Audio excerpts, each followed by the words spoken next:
Hello and welcome. This is Cheryl. Thank you so much for joining me today.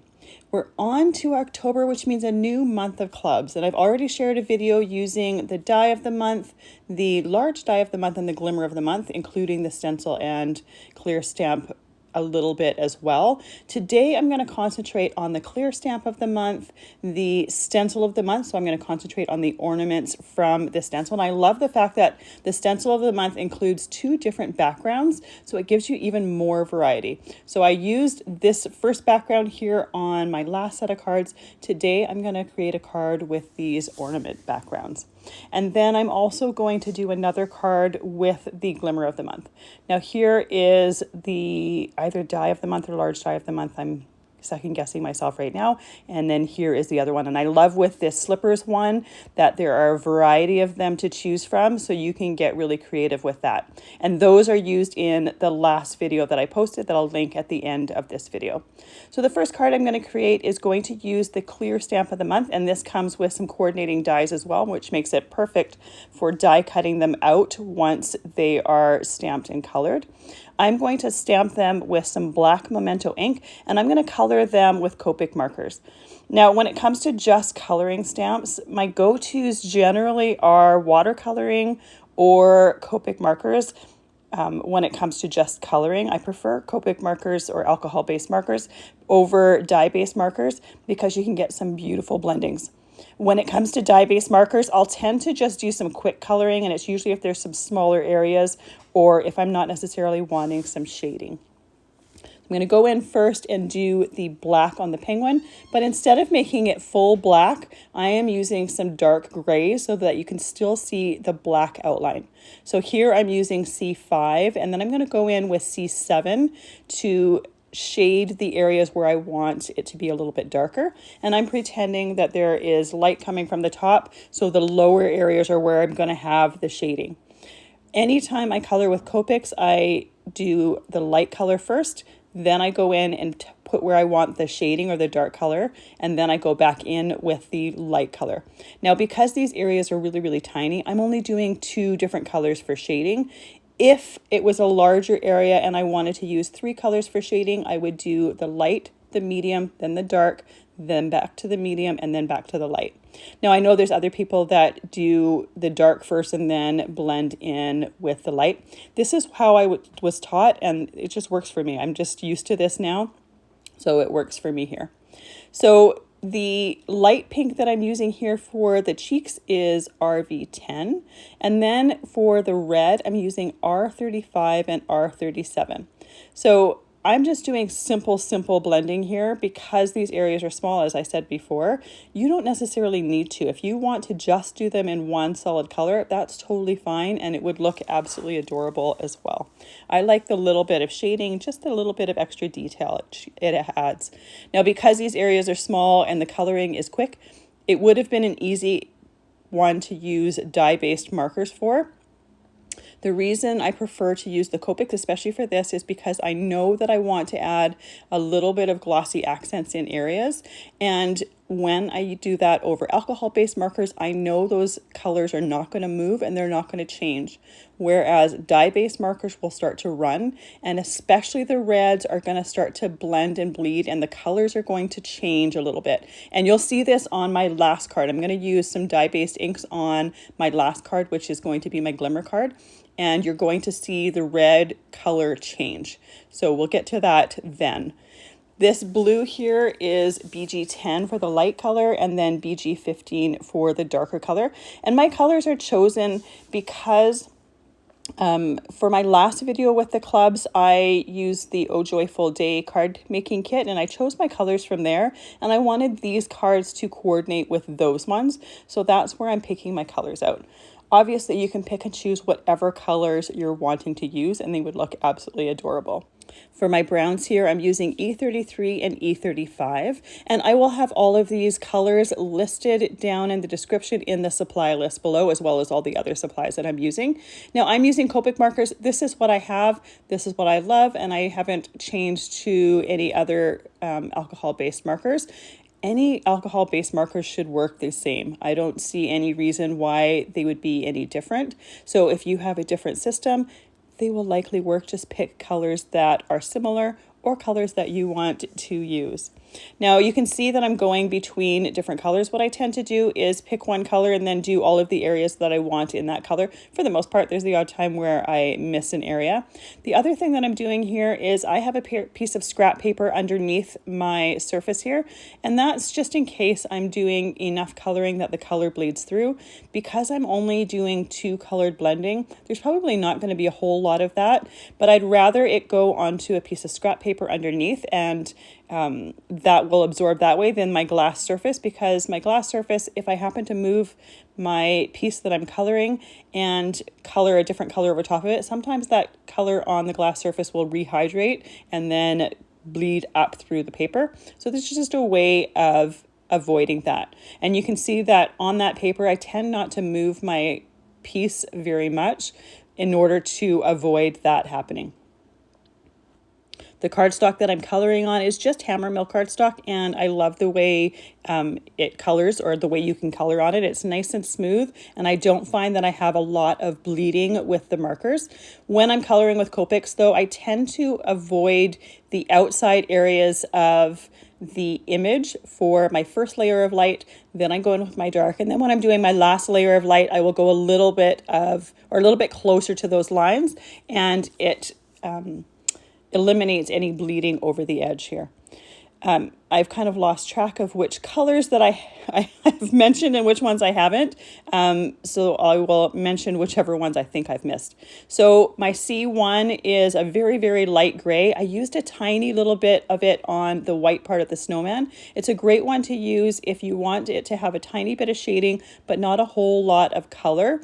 So that's where that one is used. And then I also used some greens, which are G28 and G94. I wanted to have some nice Christmassy colors as well as that little turquoisey teal color. And then I'm using YR04, which is the orange on the little penguin nose or beak, and then the snowman carrot. So you can see how really quick and easy it is to do this coloring. One of the other things that I love to do when I'm coloring, especially with Copic markers and as well with watercoloring, is use metallic markers or metallic gel pens for accents. So I have a gold one, a silver one, and a stardust one here. Obviously the gold and the silver are just gold and silver metallic. The stardust doesn't really have a whole lot of color, so you'll see the color underneath it, but you're going to get a little bit of shimmer. I'm also adding just a touch of glitter with Stickles, and I put that on the fur of the winter hats. And then when it came to the glossy accents, I put it on the beak of the penguin, the nose of the snowman, as well as the eyes and the little buttons on the front of the snowman. With everything dry, we can cut everything out. So I'm going to use the coordinating dies, and I like to tape my dies in place to make sure they're not going to shift on me. Because those two pictures or two images are so close to each other, I am just doing 2 images at a time, one from each of the clusters, and then I will go back a second time to do the other one. You don't want your dies to overlap each other in any way, because that can ruin your dies, and we definitely don't want to do that.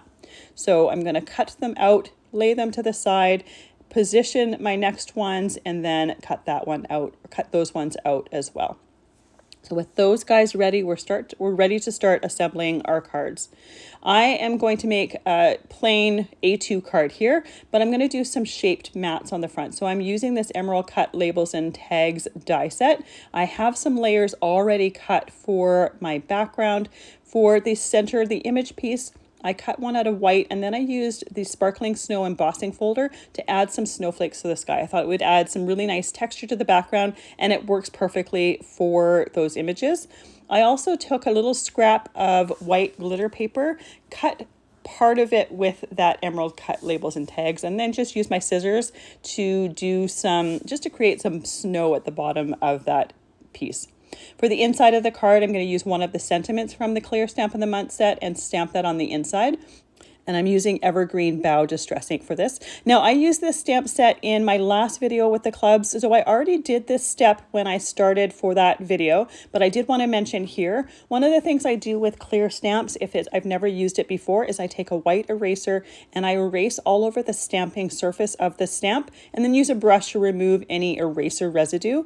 That's going to help that piece take that ink a little bit better and eliminate it resisting that ink. So it's a very simple step, and whenever I open a set and use one stamp from it, I do it for the entire set. So then when I go back and use that set again, I know that I've done it for the whole set. I don't need to do that each and every time. I have already done it. It's a very simple thing, but it can take a lot of aggravation out of creating with clear stamps because it's going to take the ink a little bit better. I'm gluing everything together with some Barely Art glue, and I have it in a fine tip bottle. This works perfect for small detailed die cuts, but it also works great for larger areas. And I love the fact that it starts to stick and grab quite quickly. I also use a large acrylic block to hold pieces down while I'm adding glue or while I'm working on another thing. It keeps my hands free, but make sure that that glue has some good contact. Because I only put 3 of the little figures on the front, I wanted to add a little bit, or I wanted to use up that 4th one, so I put it on the inside of the card. Here's where I'm adding that glossy accents. I waited until my card was done to do that, but it adds just a really nice shine, and it gives it just a little bit of extra texture. And that little bunny on the inside is a nice surprise as well. So for my second card, I'm using the Stencil of the Month. And like I said at the beginning, there are 2 different backgrounds that you can create here. The first background I used on my last video. This one is going to be concentrating on those ornaments. So I have a piece of Hammermill Cardstock here that I'm using. I'm using this on my Altenew sticky mat. It's just going to grip that paper and hold it in place for me and make it a little bit easier. And I just have the outside of the stencil touching that mat and kind of holding it down. For my first layer here, my first color, I'm using Evergreen Bow, and I'm using a nice large blending brush with this. You could use a smaller blending brush if you wanted to get a little bit more detail, and you can get a little bit more shading around the outside of it if you wanted. For the ornament hangers, I wanted to add a little bit of a metallic touch. So I'm using one of the limited edition Lisa Horton Crafts inks. This one is the gold one. And I'm just using a detailed blending brush to get it in all of those areas there. I'm also going to use that same ink on my next layer here. And this layer has all of the ornament tops. So I'm going to place that in place, and it's really easy to know exactly where to place it to have everything fit nicely. So I love the fact that these stencils are very easy to place and to position. I'm using that same metallic ink. I'm using a little bit larger brush here, but you could easily use the same detailed brush that I used with the last layer because these areas are nice and small. The last layer here is another ornaments layer, and to give this background a little bit of extra texture, I'm going to use some Simon Hurley Astro Paste, and I'm using it in the red color, which is called Bee Sting. I'm using it with some of his tools. I like to use the small palette knife to put some of that paste on the top, and I'm going to use his larger one to pull that paste down my background here. Now I grabbed a piece of scrap paper to try to get as much of that Astro Paste not on my sticky mat as possible. That ended up failing, so I do get some on my sticky mat, but as long as you go and wash it off right away, it's not a problem. You don't want to let that dry on the sticky mat. And it's nice to be able to have a tool that's nice and big to get that whole background at once. And if you look at the right-hand side of my background there, you can see that I have a bare area there. I could have fixed that, but I knew I was going to trim this down for my card anyways, so I didn't feel it was necessary. If that was in the middle or somewhere you would see it on the card, I absolutely would have fixed it. But again, because I knew I was going to be cutting this down, I knew it was going to be cut off, and it's not necessary to fix that before I took that stencil off. The one tip too, when you're taking stencils off of paste, is lift them straight up or have a hinge, like do a tape on one side and do a hinge and kind of open it up like a door. And that way, if you happen to lose hold of that stencil and it falls in exactly the same spot, so you don't have to worry about ruining your background here. So I'm using some waterfall cardstock to go behind my ornament background here. I used it in waterfall because I have lots of that waterfall and it coordinated beautifully, but you could also use it in a dark red and that would look great as well. I'm grabbing one of the sentiments from the clear stamp of the month, and I'm going to stamp it with my Misti tool using some Versamark ink, and I'm going to emboss it with Lumberjack Plaid Distress Glaze. Now, this is a nice red, and it coordinates beautifully with that Astro Paste, the glitter paste that I have on the front. And by embossing it, I'm getting a little bit of shine, so I'm getting some extra texture for that front. You could stamp it on its own and just stamp it with some ink as well, but I thought the extra texture from that embossing would be nice on that card front. So here is the Lumberjack Plaid Distress Glaze. It's a really beautiful, nice dark red, and I absolutely love this color for Christmas stuff. So I'm using my embossing tool here to emboss that. And there's a bunch of different sentiments on that clear stamp of the month. And I'm using them, or I used them for my last video on the inside of cards. And I love the fact that there is so much variety and they work well with a bunch of different themes. So it's a great stamp set for putting sentiments on the front of your cards or inside your cards. This one here, because I have the area on the front and I don't have another sentiment that I want to use, I thought this would be perfect to go on the front of the card. I did cut some scrap pieces off screen and I am gluing them to the back of this sentiment. It's just going to give it a little bit more stability and a little bit more dimension on the background of that card. So I'm using that Barely Art glue, putting it onto my card base, and then I'm going to use that acrylic block on there to hold that in place. Hardest part of this is making sure that sentiment is straight, and it is in real life straight. However, when I see it on video, it looks like it's crooked. It's kind of the wildest thing to have that illusion, but I know it's actually straight on there. So for my last card, I'm going to do the Glimmer of the Month again, and I'm using it with some opal foil. Now, the opal foil is absolutely beautiful. However, if you cut it ahead of time, it's hard, or it's next to impossible to know which side is the good side and which side, or the pretty side, and which side is not. So when I'm using this foil, I don't cut my pieces ahead of time. I cut them as I'm going so I can keep track of which side is which. Now, on all of the foil rolls, the good side is the pretty side is the outside. So when you're cutting this foil, the pretty side, the outside of the roll, is the side that needs to face the plate when you're putting it on your cardstock. So we're going to do a hot foil resist here. So it's a very, very simple technique. It's very similar, exactly the same really, to an emboss resist, but we're going to have the foil here because when we're doing some ink blending, that foil resists the ink blending. It's going to create a fun background. So I'm going to do both the sentiment from this Glimmer of the Month set as well as the lights background. And the lights I'm going to do twice because the glimmer plate itself does half a background. So once again, I'm doing that half a background first, then I'm going to let that plate cool a little bit because I want to be able to place it and cut that foil to so that I remember which side is which. And before touching that plate again, I want to make sure that it's cooled down a little bit and a little bit easier to hold on to. So in between the two pieces of my background, I did my sentiment, and my sentiment I did tape into place with Best Ever Craft Tape to make sure that it wasn't going to shift and move, and make sure that I was going to get a nice result without having to worry about that shifting on me and getting some overfoiling. So once that's done, I can take that plate off and it's cooled, and it's really hard to see on screen where that foil is. In real life, even, you have to tilt it to the light to be able to see it. And the opal foil has a really beautiful iridescent shimmer to it, or opalescent shimmer to it. It's absolutely gorgeous, and I love using it, but it's one of those ones that is really hard to see where it is. So here I'm using it on the sentiment, and this is where the resist comes into place. I'm doing this on Hammermill Cardstock. I do almost all my foiling on Hammermill Cardstock. When I go to do my ink blending on that background, you can see how the sentiment itself resists that ink, so you can see that foil. And then I'm using a piece of clean paper towel and just rubbing or buffing it to take any excess ink off of there to make sure that I don't have any ink left on top of that foil. And it cleans it up and it brightens up that foil. I'm going to take the coordinating die for the sentiment, tape it into place, and I'm going to die cut that and have it ready for when I'm putting my card together. I always like to tape it in place just to make sure that it's not going to shift and move on me. It's too easy to move and have to start all over again if you don't.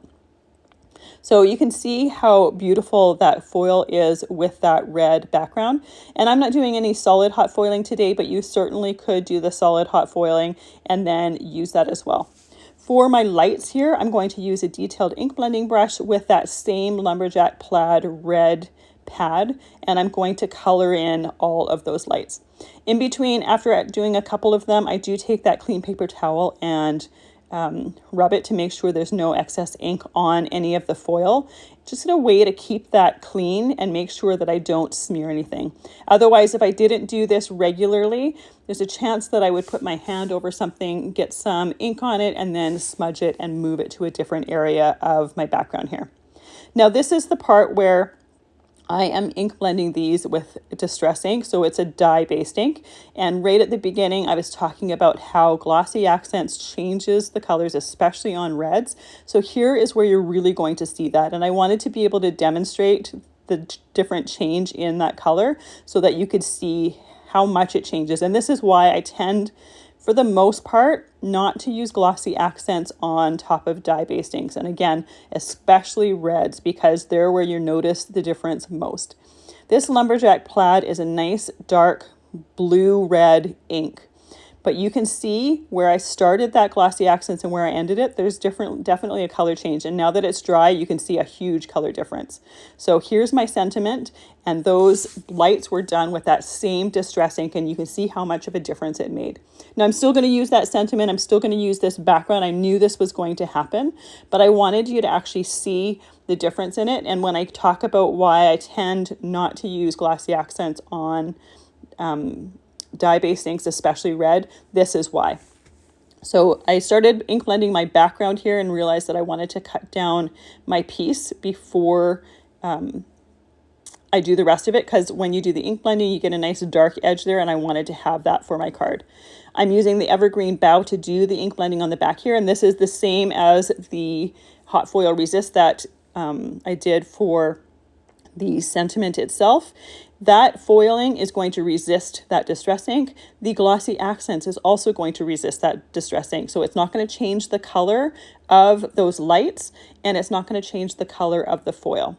So I cut some crimson cardstock here to go behind as a matte, and I have just a white card base. All of the cards that I created here are A2 cards. You could certainly make different sizes if you wanted, but they're generally my go-to size for cards. For both my ornaments card as well as this lights card, the image piece is cut to 3 3/4 by 5 inches, and the mats are cut to 4 inches by 5 1/4, so you can see a nice frame around it. For my sentiment, I wanted it to have a little bit of extra dimension as well, so I took some of that crimson cardstock, cut a couple extra pieces, and I'm just gluing them to the back. I did crimson cardstock here because that sentiment is ink blended with the lumberjack plaid, which is very similar to the crimson color. So I wanted the side of that piece to be able to, or to look that same color as it was ink blended on the front. And then I'm going to add it to the card base. And you can definitely see there's a big difference in those ink colors between the lights and between the sentiment, but that's okay. I knew that was going to happen. And to me, it's not a make or break thing. It just looks like bright holiday lights. But just know that when you go to use glossy accents on dye-based inks, that can happen. So this is the 3 cards that I have for you for the October clubs. We have the Glimmer of the Month used as a hot foil resist background. We have our ornaments stencil of the month with one of the sentiments from the clear stamp of the month, as well as the clear stamp of the month used with a regular card, but with some shaped layers to it. Thank you so much for joining me today. I really appreciate the time that you spend with me. I hope you have a fantastic day.